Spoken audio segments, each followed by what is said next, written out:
الحمد لله نحمده ونستعينه ونستغفره ونؤمن به ونتوكل عليه ونعوذ بالله من شرور أنفسنا ومن سيئات أعمالنا من يهده الله فلا مضل له ومن يضلله فلا هادي له ونشهد أن لا إله إلا الله وحده لا شريك له ونشهد أن سيدنا ومولانا محمدا عبده ورسوله صلى الله تعالى عليه وعلى آله وأصحابه وبارك وسلم تسليما كثيرا أما بعد فأعوذ بالله من الشيطان الرجيم بسم الله الرحمن الرحيم إلا تنصروه فقد نصره الله إذ أخرجه الذين كفروا ثاني اثنين إذ هما في الغار إذ يقول لصاحبه لا تحزن إن الله معنا صدق الله العظيم۔ معزز سامعین کرام، بزرگوں اور دوستوں، ربیع الاول کے مہینے کی مناسبت سے نبی کریم صلی اللہ علیہ وسلم کی سیرت کے مختلف گوشوں کا تذکرہ کیا جا رہا تھا سلسلے وار، لیکن صوبے میں الیکشن کی وجہ سے گزشتہ جمعہ کو الیکشن میں ووٹ ڈالنے کی اہمیت اور ووٹ کا کیا مقام و مرتبہ ہے شرعی اعتبار سے اس کو بیان کیا گیا، اور آج اس صوبے کے اندر ووٹ ڈالے جا رہے ہیں۔ جن لوگوں نے اپنا ووٹ ڈال دیا ہے بہت اچھی بات ہے، اور جنہوں نے اب تک بھی اپنا ووٹ نہیں ڈالا وہ جمعہ کی نماز سے فارغ ہونے کے بعد سب سے پہلے یہی کام انجام دیں۔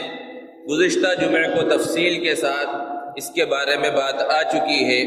کہ ووٹ کی شرعی حیثیت کیا ہے اور اس کا کیا درجہ ہے۔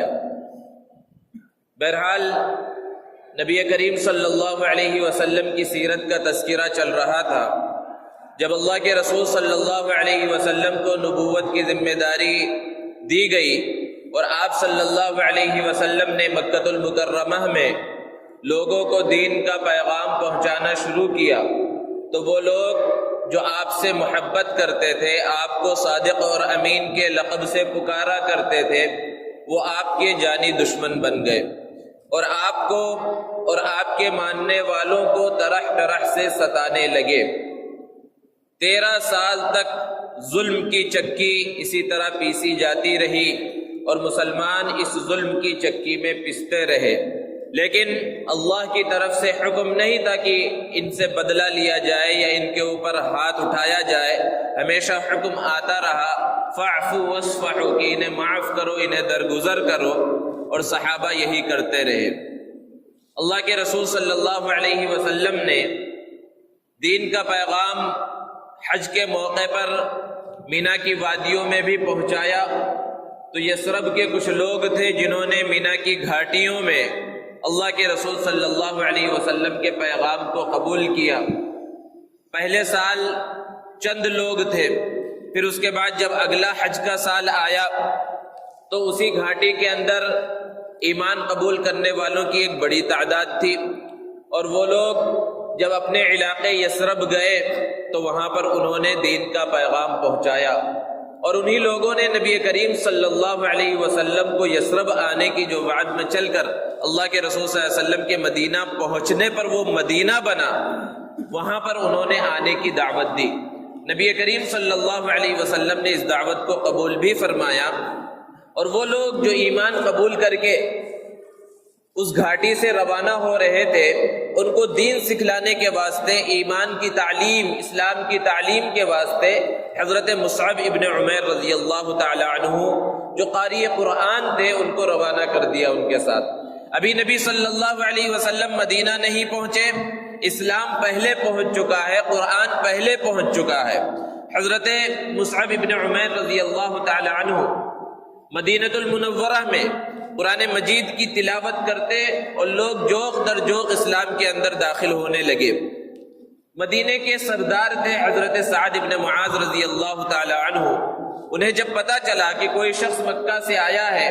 جو کچھ ایسا کلام سناتا ہے کہ لوگ اس کلام کے دیوانے ہو جاتے ہیں، تو وہ حضرت مصعب ابن عمیر کے پاس آئے اور انہوں نے کہا کہ کیوں تم لوگوں کے درمیان اختلاف ڈال رہے ہو، کیوں ایسی بات لوگوں سے کہتے ہو جس سے خاندانوں میں پھوٹ پڑ رہی ہے، لوگ دوسرے مذہب کو قبول کر رہے ہیں۔ حضرت مصعب ابن عمیر رضی اللہ عنہ نے کہا کہ پہلے میں جو کلام سناتا ہوں لوگوں کو وہ آپ بھی سن لیں، اس کے بعد آپ سردار ہیں، آپ فیصلہ کرنا، آپ کی جو مرضی ہو وہ کرنا۔ حضرت سعد ابن معاذ رضی اللہ تعالی عنہ کے سامنے جب حضرت مصعب ابن عمیر رضی اللہ عنہ نے قرآن مجید کو پڑھا تو حضرت سعد کے دل میں قرآن مجید بیٹھ گیا اور انہوں نے وہی ایمان قبول کر لیا، اور پھر اپنے قبیلے میں گئے اور لوگوں کو جمع کیا اور کہا کہ آج تک تم لوگ مجھے اپنا سردار اور امیر مانتے تھے، آج سے میں اس عمارت کو اور اس سرداری کو چھوڑ رہا ہوں۔ لوگوں نے پوچھا وجہ کیا ہے؟ تو انہوں نے بتلایا کہ امیر کا مذہب ایک ہو اور اس کے ماننے والوں کا مذہب دوسرا ہو، ایسا نہیں ہو سکتا۔ میں نے اسلام قبول کر لیا ہے اور تم نے اسلام قبول نہیں کیا، اس لیے میں اب تمہارا امیر نہیں رہ سکتا۔ لوگوں نے ایک زبان ہو کر کہا کہ جب ہمارے سردار نے دوسرا مذہب قبول کر لیا، اسلام کو قبول کر لیا، تو ہم بھی اپنے سردار کے تابع ہیں۔ آپ کے کہنے کی وجہ سے ہم سب بھی اسلام قبول کرتے اور پورا کا پورا قبیلہ اسلام کے دامن میں آ گیا۔ ذرا دیکھیے اسلام کی برکت، دیکھیے قرآن کی تاثیر، دیکھیے کہ صرف سن کر ابھی اللہ کے رسول صلی اللہ علیہ وسلم نہیں پہنچے، لیکن آپ کے انوارات اور برکات کا ظہور مدینہ المنورہ کے اندر ہو رہا ہے۔ آپ صلی اللہ علیہ وسلم نے صحابہ کو ہجرت کی اجازت دی، لیکن مکہ چھوڑ کر مدینہ چلے جانا یہ کوئی بچوں کا کھیل نہیں تھا۔ وہ لوگ جو 13 سال سے مسلمانوں کو ستا رہے تھے، مسلمانوں پر ظلم کے پہاڑ توڑ رہے تھے، وہ اس بات کو کیسے قبول کر سکتے تھے کہ یہ لوگ آسانی سے اس علاقے کو چھوڑ کر چلے جائیں؟ لیکن جب حکم آیا تو صحابہ نے ہجرت کی، اور سب سے پہلے ہجرت کرنے والے صحابی حضرت ابو سلمہ رضی اللہ تعالی عنہ، جنہوں نے اپنی اہلیہ حضرت ام سلمہ اور اپنے دودھ پیتے بچے کے ساتھ ہجرت کا ارادہ کیا۔ مکہ والوں نے روک لیا اور ان سے کہا کہ اگر تم جانا چاہتے ہو تو اکیلے جاؤ، اپنی بیوی اور اپنے بچے کو لے کر نہیں جا سکتے۔ تو انہوں نے اس حال میں ہجرت کا سفر کیا کہ اپنے دودھ پیتے شیر خوار بچے کو اپنی اہلیہ کے ساتھ مکہ المکرمہ میں ہی چھوڑ دیا، اور یہ حضرت ام سلمہ رضی اللہ تعالی عنہا ام المؤمنین ہیں۔ حضرت ابو سلمہ کے انتقال کے بعد اللہ کے رسول صلی اللہ علیہ وسلم نے ان سے نکاح کیا۔ حضرت صہیب رومی رضی اللہ تعالیٰ عنہ جو روم سے تشریف لائے تھے، ایمان قبول کیا تھا، انہوں نے جب ہجرت کا ارادہ کیا تو لوگوں نے گھیر لیا اور کہنے لگے کہ اے صہیب، جب تم یہاں پر آئے تھے مکہ میں خالی ہاتھ تھے، اور یہاں پر تم نے جو ہے کاروبار کیا، تجارت کی، اور خوب اپنی جائیداد بنا لی، خوب پیسہ کما لیا، اور تم چاہتے ہو کہ یہ پوری جائیداد لے کر اور یہ پورا روپیہ پیسہ لے کر تم مکہ چھوڑ کر چلے جاؤ، ہرگز ہم تمہیں جانے نہیں دیں گے۔ تو حضرت صہیب نے کہا، اپنے سامان سے ترکش سے تیر نکالے اور کہا کہ میں تم سب میں سب سے اچھا تیر انداز ہوں، اس کو تم بھی اچھی طرح سے جانتے ہو، اگر میں نے مقابلہ کیا تو جب تک میرے سامان کے اندر ایک بھی تیر ہے تم میں سے کوئی بچے گا نہیں۔ لیکن میں تم سے ایک سودا کرنا چاہتا ہوں، تم چاہتے ہو کہ میں اپنی جائیداد چھوڑ دوں، روپیہ پیسہ چھوڑ دوں، تو تم جانتے ہو مکہ میں میری کتنی جائیداد ہے، کیا تم اس پر راضی ہو کہ میں اپنا سب کچھ تمہارے پاس چھوڑ دوں تو تم مجھے جانے دو گے؟ ان لوگوں نے کہا ہاں سب کچھ تم چھوڑ دو، اپنی جائیداد کہاں کہاں ہے تم وہ سب بتا دو تو ہم تمہیں مدینہ جانے دیں گے۔ انہوں نے سب کچھ چھوڑ دیا اور خالی ہاتھ مدینہ المنورہ کی جانب روانہ ہوئے۔ اللہ کے رسول صلی اللہ علیہ وسلم کو جب اس کی اطلاع ملی، آپ صلی اللہ علیہ وسلم نے ارشاد فرمایا، ربح صہیب، ربح صہیب، کہ صہیب نے تو بہت بڑے نفع کا سودا کیا ہے۔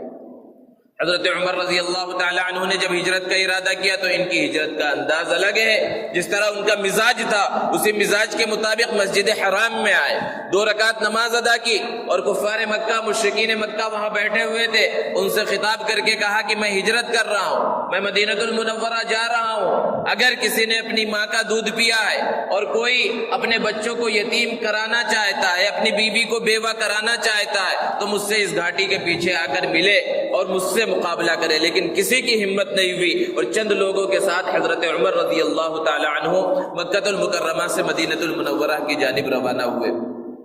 ادھر اللہ کے رسول صلی اللہ علیہ وسلم مکہ میں ہی تشریف فرما ہے، ایک کے بعد ایک صحابہ روانہ ہو رہے ہیں۔ کفار مکہ نے میٹنگ بلائی کہ اگر اسی طرح چلتا رہا تو ایک دن وہ بھی آئے گا کہ محمد عربی صلی اللہ علیہ وسلم بھی یہاں سے چلے جائیں گے اور دوسرے علاقے میں جا کر یہ سب کے سب مضبوط ہو کر پھر ہمارے اوپر حملہ کریں گے، ان کو روکنے کی کوئی تدبیر کرنی چاہیے۔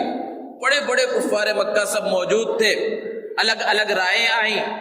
اللہ نے قرآن مجید کے اندر اس کو بیان کیا، وَإِذْ يَمْكُرُ بِكَ الَّذِينَ كَفَرُوا لِيُثْبِتُوكَ أَوْ يَقْتُلُوكَ أَوْ يَخْرُجُوكَ وَيَمْكُرُونَ وَيَمْكُرُ اللَّهُ وَاللَّهُ خَيْرُ الْمَاكِرِينَ۔ کہ وہ پورے لوگ جمع ہوئے تھے اور وہاں تدبیریں کر رہے تھے، مشورہ کر رہے تھے کس بات کا کہ کیا کیا جائے۔ بعض لوگ کہہ رہے تھے آپ کو قید کر لیا جائے، بعض کہہ رہے تھے آپ کو جلا وطن کر دیا جائے، بعض کہہ رہے تھے آپ کو قتل کر دیا جائے، اور اسی پر فیصلہ ہوا کہ محمد عربی صلی اللہ علیہ وسلم کو نعوذ باللہ قتل کر دیا جائے۔ اور قتل بھی کس انداز میں کیا جائے کہ کوئی ایک آدمی قتل کرے گا تو پھر بدلے میں قصاصاً اسے قتل کر دیا جائے گا۔ قتل اس انداز میں کیا جائے کہ مکہ کے جتنے بڑے بڑے قبیلے ہیں، 100 قبیلے، سب کے سردار مل کر ایک ساتھ محمد عربی صلی اللہ علیہ وسلم پر حملہ کریں تو یہ بنو ہاشم کسی سے قصاص نہیں لے سکیں گے۔ 100 جنگجو اور بہادر سرداروں سے کہاں مقابلہ کر سکیں گے؟ اور اس پر انہوں نے عمل کرنے کا فیصلہ کیا کہ جب رات ہو حضور صلی اللہ علیہ وسلم کے گھر کو گھیر لیا جائے، اور جب صبح نماز کے واسطے محمد صلی اللہ علیہ وسلم نکلے، یک بارگی محمد عربی صلی اللہ علیہ وسلم پر یہ 100 سردار جو بہادر ہوں یہ سب مل کر حملہ کر دیں۔ اللہ رب العزت نے بیان فرمایا وَيَمْكُرُونَ، وہ وہاں بیٹھ کر تدبیریں کر رہے تھے، وَيَمْكُرُ اللَّهُ، اور ایک طرف اللہ کی تدبیر تھی، وَاللَّهُ خَيْرُ الْمَاكِرِينَ، اور سارے تدبیر کرنے والوں میں اللہ رب العزت سب سے بہتر تدبیر کرنے والا ہے۔ اس پورے واقعے کی، پورے مشورے کی، انہوں نے جو جو چالیں چلی تھی، جو تدبیریں کی تھی، سب کی اطلاع حضور اکرم صلی اللہ علیہ وسلم کو اللہ رب العزت نے دی۔ اور ادھر ہجرت کا حکم محمد عربی صلی اللہ علیہ وسلم کے لیے بھی آ گیا۔ دن کے وقت میں، دوپہر کی سخت دھوپ میں، اللہ کے رسول صلی اللہ علیہ وسلم سیدنا ابو بکر صدیق رضی اللہ تعالی عنہ کے گھر تشریف لے گئے اور کہا کہ ہجرت کی اجازت ملی ہے۔ حضرت ابو بکر صدیق نے پوچھا کیا مجھے بھی ساتھ چلنے کا حکم ہے؟ اللہ کے رسول صلی اللہ علیہ وسلم نے کہا ہاں تمہیں بھی ساتھ چلنے کا حکم ہے۔ انہوں نے 2 اونٹنیاں پیش کی اور کہا میں اسی دن کے واسطے ان دونوں کو تیار کر رہا تھا، ان میں سے جو آپ کو پسند ہو وہ آپ لے لیجئے۔ اللہ کے رسول صلی اللہ علیہ وسلم نے ارشاد فرمایا ان میں سے ایک میں ضرور لوں گا لیکن یوں ہی نہیں لوں گا۔ اللہ کے رسول صلی اللہ علیہ وسلم نے قیمت ادا کی۔ حالانکہ ایک موقع پر اللہ کے رسول صلی اللہ علیہ وسلم نے ارشاد فرمایا کہ ابو بکر کے مال نے جتنا مجھے نفع پہنچایا کسی اور کے مال نے مجھے اتنا نفع نہیں پہنچایا، اور جتنے لوگوں کے حق تھے میں نے سب کے حق دنیا میں ہی ادا کر دیے سوائے حضرت ابو بکر صدیق کے۔ لیکن جب ہجرت کا موقع آیا تو ان کی طرف سے ہدیے میں جو اونٹنی مل رہی ہے اس کو قبول نہیں کیا، کیونکہ ایمان کے بعد ہجرت کا بہت بڑا مقام تھا، اور اللہ کے رسول صلی اللہ علیہ وسلم چاہتے تھے کہ اس کے اندر جان بھی اپنی لگے اور مال بھی اپنا لگے۔ اللہ کے رسول صلی اللہ علیہ وسلم نے کہا رات میں نکلنا ہے، اور رات میں اللہ کے رسول صلی اللہ علیہ وسلم اپنے گھر کے اندر موجود ہے، ساتھ میں سیدنا علی رضی اللہ تعالی عنہ ہے۔ کفار مکہ نے گھر کو گھیر لیا ہے۔ حضرت علی رضی اللہ تعالی عنہ نے دروازے کے سوراخ سے جھانک کر دیکھا تو سب بڑے بڑے قریش کے سردار اور بڑے بڑے جنگجو وہاں پر موجود ہیں۔ اللہ کے رسول صلی اللہ علیہ وسلم سے کہا کہ انہوں نے تو گھیر رکھا ہے۔ اللہ کے رسول صلی اللہ علیہ وسلم نے ارشاد فرمایا یہ کچھ نہیں کر سکیں گے، تم میرے بستر پر آرام کرو، اور یہ مکہ والے، یہ جو لوگ میری جان کے دشمن ہیں، انہوں نے امانتیں میرے پاس رکھوا رکھی ہیں، ان امانتوں کو صبح ان کے سپرد کر کے تم بھی مجھ سے مدینے میں آ کر مل لینا۔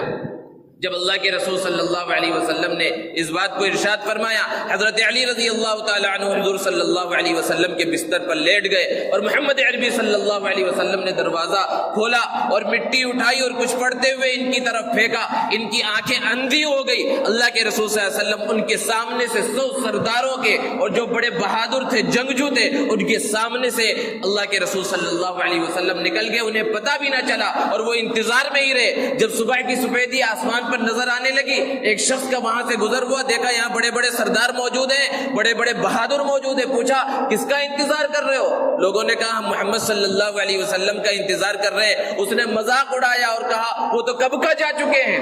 لیکن ان لوگوں نے یقین نہیں کیا. لیکن جب اللہ کے رسول صلی اللہ علیہ وسلم کے گھر سے, آپ کے بستر سے حضرت علی رضی اللہ تعالیٰ عنہ کو اٹھتے ہوئے دیکھا تو پھر وہ مایوس ہو گئے, شرمندہ ہو گئے, اور انہوں نے حضور اکرم صلی اللہ علیہ وسلم کو پکڑنے کے لیے 100 اونٹوں کے انعام کا اعلان کیا کہ جو بھی محمد عربی صلی اللہ علیہ وسلم کو پکڑ کر لائے گا اسے 100 اونٹ انعام دیے جائیں گے. اس زمانے کے اعتبار سے 100 اونٹ کوئی معمولی انعام نہیں تھا, بہت بڑا انعام تھا. اور ادھر اللہ کے رسول صلی اللہ علیہ وسلم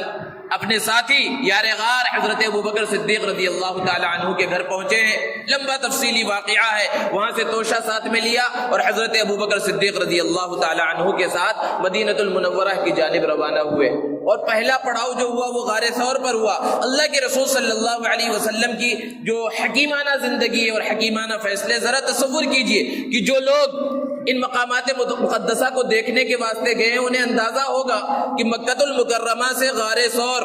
ایسے مقام پر واقع ہے جو مدینہ کی بالکل مخالف سمت میں ہے. حالانکہ سفر کرنا ہے مدینے کی جانب, لیکن مکہ سے غار ثور جو بالکل الٹی سمت میں ہے اس طرف سفر کیا, کیونکہ بچنے کے واسطے کہ کفار مکہ کی آنکھ میں دھول ڈالی جائے, انہیں پتہ بھی نہ چلے, اور ادھر اللہ کے رسول صلی اللہ علیہ وسلم دور نکل جائے. کیونکہ کفار مکہ کو پتہ تھا کہ مسلمان ہجرت کر رہے ہیں اور مدینے کی طرف جا رہے ہیں, اور مدینے کا راستہ ادھر سے جاتا ہے. اللہ کے رسول صلی اللہ علیہ وسلم نے ادھر سفر کرنے کے بجائے اس کے مخالف سمت میں سفر کیا اور لمبا راستہ طے کرتے ہوئے مدینۃ المنورہ پہنچے.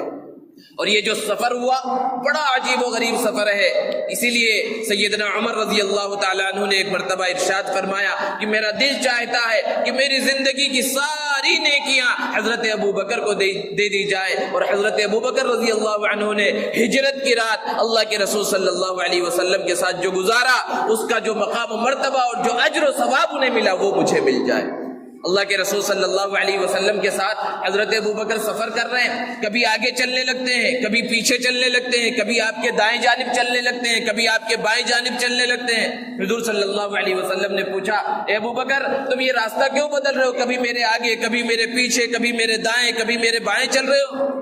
حضرت ابوبکر رضی اللہ عنہ نے عاشقانہ جواب دیا, اللہ کے رسول جب مجھے خطرہ آگے سے محسوس ہوتا ہے تو میں آگے چلتا ہوں, جب خطرہ پیچھے سے محسوس ہوتا ہے تو آپ کے پیچھے چلنے لگتا ہوں, داہنی جانب سے خطرہ محسوس ہوتا ہے تو داہنی جانب چلنے لگتا ہوں, اور بائیں جانب سے خطرہ محسوس ہوتا ہے تو بائیں جانب چلنے لگتا ہوں. یہ محبت تھی سیدنا ابوبکر صدیق رضی اللہ تعالی عنہ کو اللہ کے رسول صلی اللہ علیہ وسلم سے. اور جب غار ثور پر پہنچے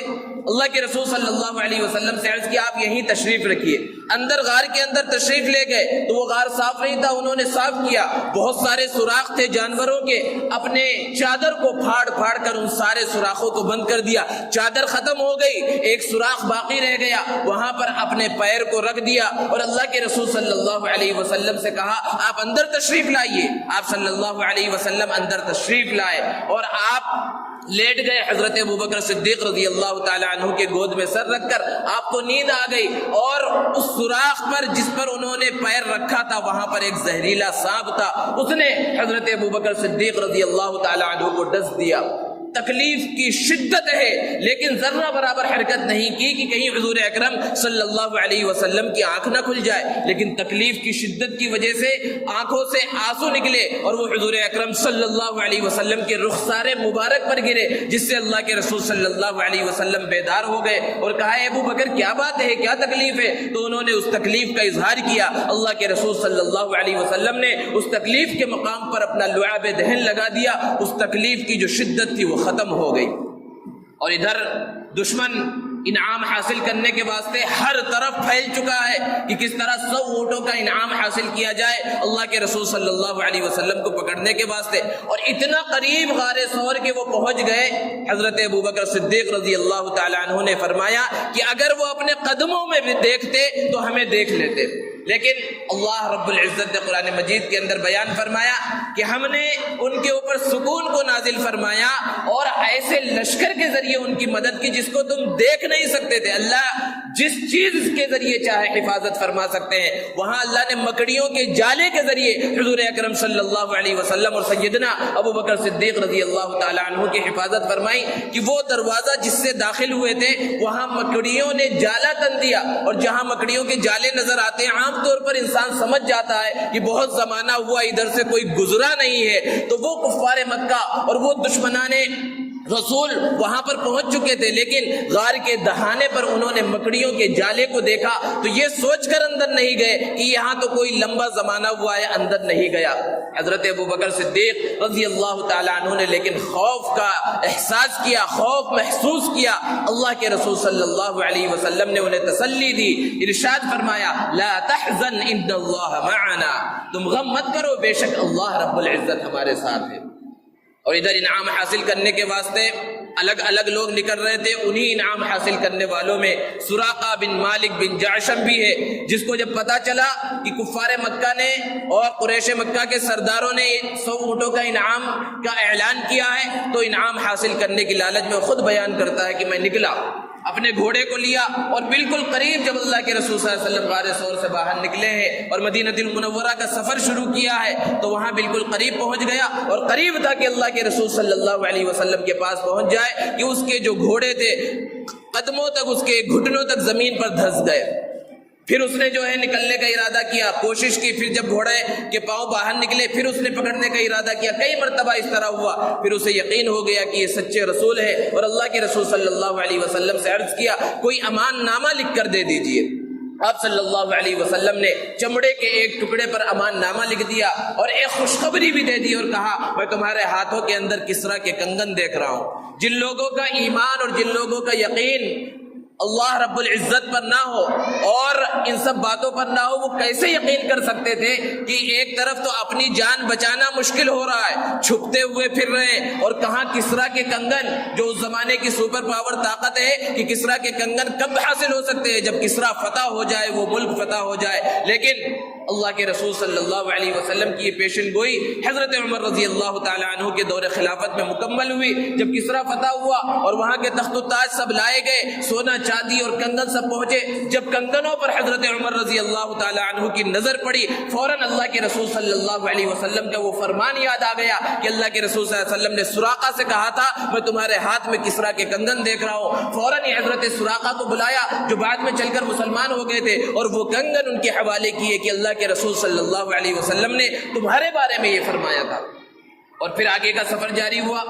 اور ایک شخص ہے ابو بریدہ اسلمی، بعض روایتوں کے اندر بریدہ ان کا نام ہے، ایک بڑے لشکر کے ساتھ اللہ کے رسول صلی اللہ علیہ وسلم کو روکنے کے لیے وہاں پر پہنچا۔ اللہ کے رسول صلی اللہ علیہ وسلم کے ساتھ مکالمہ ہوا، بات چیت ہوئی۔ اللہ کے رسول صلی اللہ علیہ وسلم نے سب سے پہلے اس کا نام پوچھا کہ تمہارا نام کیا ہے؟ اللہ کے رسول صلی اللہ علیہ وسلم سے اس نے کہا کہ میرا نام بریدہ ہے۔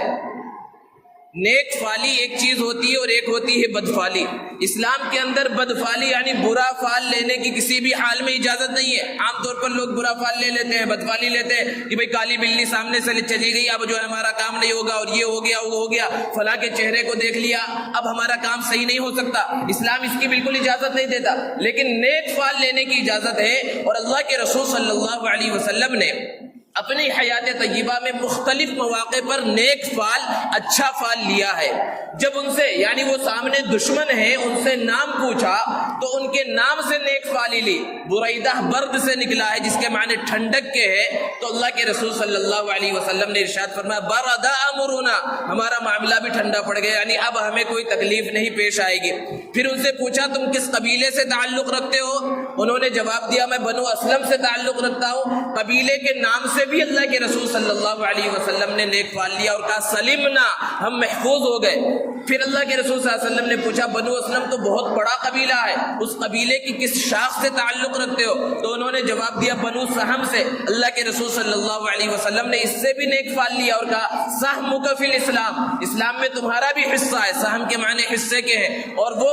جو دشمن بن کر آئے تھے اللہ کے رسول صلی اللہ علیہ وسلم کو پکڑنے کے لیے آئے تھے، ایک بڑا لشکر لے کر آئے تھے، انعام حاصل کرنے کے واسطے آئے تھے، وہیں پر انہوں نے ایمان قبول کر لیا۔ اور جب اب مدینے کا سفر جاری ہوا ہے، حضرت بریدہ اسلمی رضی اللہ تعالی عنہ کے کہنے کی وجہ سے ایک علم اور ایک جھنڈا جو حضور اکرم صلی اللہ علیہ وسلم کا تھا، اس جھنڈے کو لے کر اب مدینے کی جانب روانہ ہوئی۔ اور اسی راستے میں اللہ کے رسول صلی اللہ علیہ وسلم کی ایک خاتون حضرت ام معبد سے ملاقات ہوئی، جن کے گھر پر تشریف لے گئے اللہ کے رسول صلی اللہ علیہ وسلم، اور پیاسے تھے، دودھ کا مطالبہ کیا۔ ام معبد نے کہا ہمارے پاس دیکھو بکریاں کتنی لاغر کمزور ہیں، ان کے تھنوں میں دودھ نہیں ہے۔ اللہ کے رسول صلی اللہ علیہ وسلم نے کہا تم صرف اجازت دو۔ اللہ کے رسول صلی اللہ علیہ وسلم کو جب اجازت ملی اور آپ نے خود دودھ نکالنا شروع کیا، گھر کے پورے برتن بھر گئے، ام معبد کو پلایا، خود پیا، حضرت ابوبکر صدیق رضی اللہ تعالی عنہ کو پلایا، اور پھر آگے تشریف لے گئے۔ بعد میں جب ان کے شوہر پہنچے اور گھر کے اندر اس طرح برکت کو دیکھا اور بکریوں کو تر و تازہ دیکھا، ان کے تھنوں کو دودھ سے بھرا ہوا دیکھا، تو کہ پوچھنے لگے کہ آخر یہ سب معاملہ، یہ سب ماجرا کیسے پیش آیا؟ تو انہوں نے اللہ کے رسول صلی اللہ علیہ وسلم کی جو تعریف کی ہے حدیث کی کتابوں کے اندر موجود ہے کہ اگر صرف حضرت ام معبد رضی اللہ تعالی عنہا نے اللہ کے رسول صلی اللہ علیہ وسلم کی جو صفات، آپ کے چہرے کو، آپ کے انداز کو، آپ کی سیرت کو جو بیان کیا ہے، اگر انسان پڑھے تو اللہ کے رسول صلی اللہ علیہ وسلم کی محبت سے دل مچل جائے۔ بہرحال اللہ کے رسول صلی اللہ علیہ وسلم سفر کرتے ہوئے مدینے کے قریب قباء کے مقام پر پہنچے، اور وہاں اسلام کی سب سے پہلی مسجد اللہ کے رسول صلی اللہ علیہ وسلم نے صحابہ کے ساتھ مل کر بنائی، جسے مسجد قباء کہا جاتا ہے، اور جہاں پر ایک مرتبہ جا کر 2 رکعت نماز پڑھنا ایک مقبول عمرے کے ثواب کے برابر ہے۔ صرف وہاں جا کر 2 رکعت نماز پڑھنا۔ اللہ کے رسول صلی اللہ علیہ وسلم مدینہ المنورہ جب پہنچ گئے تو مختلف مقامات پر، کبھی سوار کبھی پیدل، اللہ کے رسول صلی اللہ علیہ وسلم بار بار قباء کے مقام پر آیا کرتے تھے، اور یہاں قباء کے مقام پر 14 دنوں تک اللہ کے رسول صلی اللہ علیہ وسلم کا قیام رہا، اور یہیں پر سب سے پہلے جمعہ کی نماز بھی قائم کی گئی، کیونکہ مکہ المکرمہ میں تو عام انداز میں اعلانیہ نماز کی اجازت ہی نہیں تھی، اس لیے اب تک اسلام میں کوئی خطبہ جمعہ کا نہیں ہوا تھا۔ پہلا خطبہ جمعہ کا وہاں پر ہوا، اللہ کے رسول صلی اللہ علیہ وسلم نے خطبہ دیا، اور اس خطبے میں 13 سالہ مکی زندگی کے ظلم و جور کا ذرہ برابر تذکرہ نہیں کیا، اللہ کی تعریف بیان کی، اور اللہ رب العزت کے فضائل، اللہ رب العزت کے جو احکامات ہیں اس کو بیان کیا، اور پھر مدینہ المنورہ کی جانب سفر شروع ہوا، اور مدینے میں کئی دنوں سے انتظار چل رہا تھا۔ لوگ مدینے سے باہر نکلتے صبح اور وہاں انتظار کر کے تھک کر شام میں واپس چلے جاتے۔ ایک دن تھا اور وہ شام کا موقع تھا، لوگوں نے دیکھا کہ دور سے دھول اڑ رہی ہے اور ایک قافلہ آ رہا ہے۔ اللہ کے رسول صلی اللہ علیہ وسلم پہنچے، اور مدینے والوں نے زبردست طریقے سے استقبال کیا، اور سب سے اچھا استقبال مدینے کی چھوٹی چھوٹی معصوم بچیوں نے کیا۔ ان اشعار کو پڑھ کر طلع البدر علینا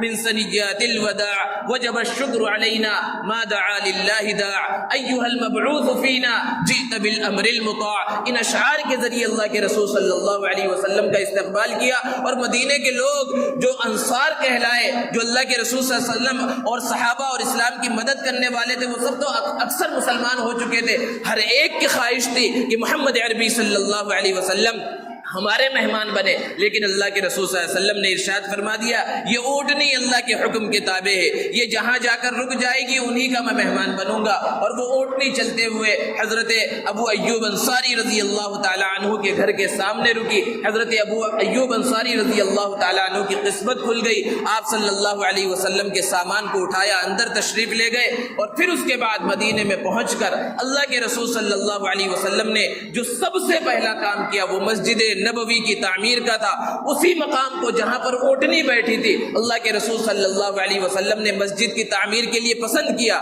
پوچھا گیا تو بتلایا گیا یہ 2 یتیم بچوں کی ہے۔ آپ صلی اللہ علیہ وسلم نے قیمت دے کر اس زمین کو خریدا، اور خود اس تعمیر کے اندر اللہ کے رسول صلی اللہ علیہ وسلم شریک رہے۔ مسجد نبوی کی تعمیر سے فراغت کے بعد انصار مدینہ اور جو مکہ سے مہاجرین آئے تھے ان کے درمیان مواخات، بھائی چارگی کا رشتہ قائم کیا۔ ایک انصاری صحابی کو بلاتے اور ایک مہاجر کو بلاتے اور کہتے جاؤ آج سے تم بھائی بھائی ہو، تم دونوں ایک ساتھ رہو گے، ایک ساتھ تجارت کرو گے، ایک ساتھ کاروبار کرو گے۔ اور یہ کوئی خانہ پوری کا رشتہ نہیں تھا، انصار نے حق ادا کر کے دکھلایا، اپنی جائیداد میں سے حصہ دیا، کھیتوں میں سے حصہ دیا، اپنے گھر کے اندر اپنے مہاجر بھائی کو ٹھہرایا۔ اور پھر اس کے بعد اللہ کے رسول صلی اللہ علیہ وسلم نے مدینہ المنورہ کی سیاسی حالات پر نظر دوڑائی، وہاں پر یہود بہت بڑی تعداد میں آباد تھے۔ اللہ کے رسول صلی اللہ علیہ وسلم نے ان کے شر اور فتنے سے بچنے کے واسطے ان سے معاہدہ کیا، اور معاہدہ کس بات کا تھا؟ جنگ بندی کا معاہدہ تھا کہ ہمارے اور تمہارے درمیان آپس میں جنگیں نہیں ہوں گی، یہ سب اللہ کے رسول صلی اللہ علیہ وسلم کے حکیمانہ فیصلے تھے۔ یہ ہجرت کی مختصر سی روداد ہے، اور اس ہجرت کے سفر کے ذریعے 13 سال تک جو اللہ کے رسول صلی اللہ علیہ وسلم اور صحابہ کرام مکہ المکرمہ کے اندر قسم پرسی کی اور فقر و فاقہ کی اور ظلم و جور سہتے ہوئے جو زندگی گزار رہے تھے، ان سب کا خاتمہ ہوا تھا، اور مدینہ المنورہ پہنچ کر اب اسلام پھلنا اور پھیلنا شروع ہوا۔ اللہ کے رسول صلی اللہ علیہ وسلم نے مختلف ملکوں کے فرما رواؤں کے نام اللہ کے رسول صلی اللہ علیہ وسلم نے خطوط لکھے، اور ان خطوط کو صحابہ کرام کے ذریعے، قاصدوں کے ذریعے ان کے پاس پہنچایا، اور بہت سے تھے جو وفد کی شکل میں اللہ کے رسول صلی اللہ علیہ وسلم کے پاس آئے، اور پھر مدینہ المنورہ پہنچنے کے بعد اسلام کا پیغام پوری دنیا کے اندر پھیلنا شروع ہوا۔ صحابہ کرام نے اس پیغام کو پھیلایا، اور پھر اس کے بعد مکہ المکرمہ کے جو لوگ تھے ان کے اندر جو دشمنی تھی وہ دشمنی ختم نہیں ہوئی، اسی کی وجہ سے بہت ساری پھر غزوات پیش آئے۔ سب سے پہلا غزوہ بدر، پھر غزوہ احد، غزوہ احزاب، اور پھر اس کے بعد دوسرے قبیلوں اور دوسرے مذہب والوں سے جنہوں نے اللہ کے رسول صلی اللہ علیہ وسلم سے مقابلے کا ارادہ کیا، مدینے والوں سے مقابلے کا ارادہ کیا، اللہ کے رسول صلی اللہ علیہ وسلم نے ان سے جنگیں کی، ان سے غزوات کیے، اور پھر اس کے بعد سن 8 ہجری میں وہ مکہ المکرمہ